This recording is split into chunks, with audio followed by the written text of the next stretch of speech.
వెల్గుమట్ల బాధితులకు విజ్ఞప్తి ఏంటంటే, ఇప్పుడు మీకు నిజంగా న్యాయం జరగాలంటే మీకు ఒకటే దిక్కు, అది న్యాయస్థానం. ప్రభుత్వము మీకు శత్రువే. ప్రభుత్వం ద్వారా మీకు న్యాయం జరిగే అవకాశాలు చాలా తక్కువ కనబడుతున్నాయి.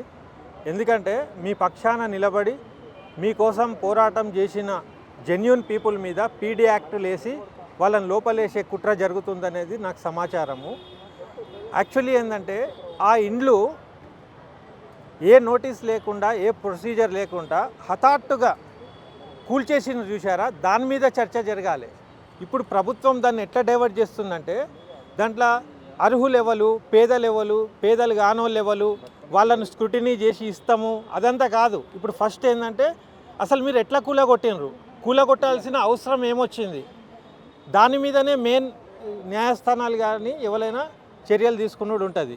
అయితే ఇప్పుడు కలెక్టర్ కానీ, జాయింట్ కలెక్టర్ కానీ, మంత్రులు కానీ వీళ్ళందరూ కూడా ఒక పెద్ద పొరపాటు చేసేసినారు. దాన్ని కప్పిపుచ్చే ప్రయత్నంలో ఎంక్వైరీలు చేసి ఏదేదో చేసి డేటా సేకరించి ఆ 300 మందికి ఇస్తున్నామని ఇవన్నీ కూడా డ్యామేజ్ రిపేర్ చేసే ప్రక్రియనే తప్పితే మీకు నిజంగా న్యాయం చేసే ప్రభుత్వమే ఉండుంటే కూలగొట్టేదే కాదు. కాబట్టి ఏంటంటే, దీనికి ఒకటే ఒక ఉపాయం. ఎవరెవరైతే ఇండ్లు కూలగొట్టబడ్డాయో మీరందరూ ఉమ్మడిగా ఎఫ్ఐఆర్లు బుక్ చేయండి పోలీస్ స్టేషన్లల్లో. మా ఇండ్లు, మేము నివసించే ఇండ్లను పోలీస్ బలగాలతో పాటు వచ్చి ఎవరెవరు కూలగొట్టిరో ఎంక్వైరీ చేయండి, వాళ్ళని అరెస్ట్ చేయండి అనేది ఫస్ట్ విజ్ఞప్తి చేసుకుంటూ పోలీస్ స్టేషన్లల్లో కంప్లైంట్ ఇవ్వండి. పోలీస్ ఎస్ఐలు ఏం చేస్తారు, అది కాదు, అది సివిల్ నేచర్, మా పరిధిలో లేదని ప్రభుత్వం వాళ్ళకు అండగా ఉన్నది కాబట్టి వాళ్ళు చెప్తే చేసింది కాబట్టి వాళ్ళు తిరస్కరిస్తారు, పర్వాలేదు. అప్పుడు మీరు న్యాయస్థానాలకు పోయి ప్రైవేట్ కంప్లైంట్ బుక్ చేయండి. అప్పుడు న్యాయస్థానం మళ్ళీ పోలీస్ స్టేషన్కి రాస్తుంది ఏమని, ఎఫ్ఐఆర్ బుక్ చేయండి అని.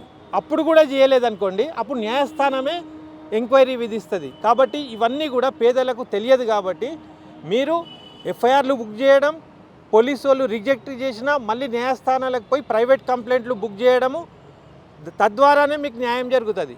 ఇప్పుడు ఏమన్నా నిర్ధారణ చేయాలన్నా, నిజాలు తెలుసుకోవాలన్నా ఎవరు కూలగొట్టినరు, ఎందుకు కూలగొట్టినరు అనేదే మెయిన్ ఎంక్వైరీ. అక్కడ కలెక్టరే చెప్తుండు మేమే కూలగొట్టినాం అది. కాబట్టి నేను ఆ బాధితులకు ఇది ఒకటే ఉపాయం ఉన్నది, మీరు లేట్ చేయకుండా తొందరగా పోలీస్ స్టేషన్లల్లో మొత్తం బాధితులు ఉమ్మడిగా పోయి ఎఫ్ఐఆర్లు బుక్ చేయండి. ఆల్రెడీ నిజ నిర్ధారణ కోర్టే చేస్తుంది. ఆల్రెడీ వీళ్ళు పోయి కోర్టులల్లో రిట్ పిటిషన్లు వేసిండ్రు. నిజ నిర్ధారణ చేయడానికే కోర్టులు ఉంటాయి, కోర్టు కంటే పెద్ద మనం కాదు.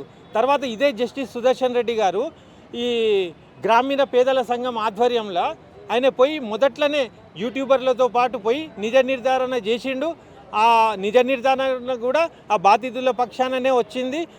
మళ్ళీ నిజ నిర్ధారణ ఏం చేస్తారు, మళ్ళీ ఆయననే చైర్మన్ నుండి డబల్ నిజ నిర్ధారణలు అవసరమా? ఆల్రెడీ వాళ్ళు బుక్ కూడా ప్రింట్ చేసి నేనే చదివిన, నా కాడ ఉన్నది కూడా. మళ్ళీసారి నిజ నిర్ధారణ అంటే అది ఏదో కాలయాపనో లేకుంటే ఆ నిజ నిర్ధారణలో ఏమైనా చేంజెస్ చేయడానికి చేస్తున్నారో తెలియదు. కానీ నిజ నిర్ధారణలతోని న్యాయం జరగదు. న్యాయస్థానం చేసే నిజ నిర్ధారణే మీకు అండగా ఉంటుంది.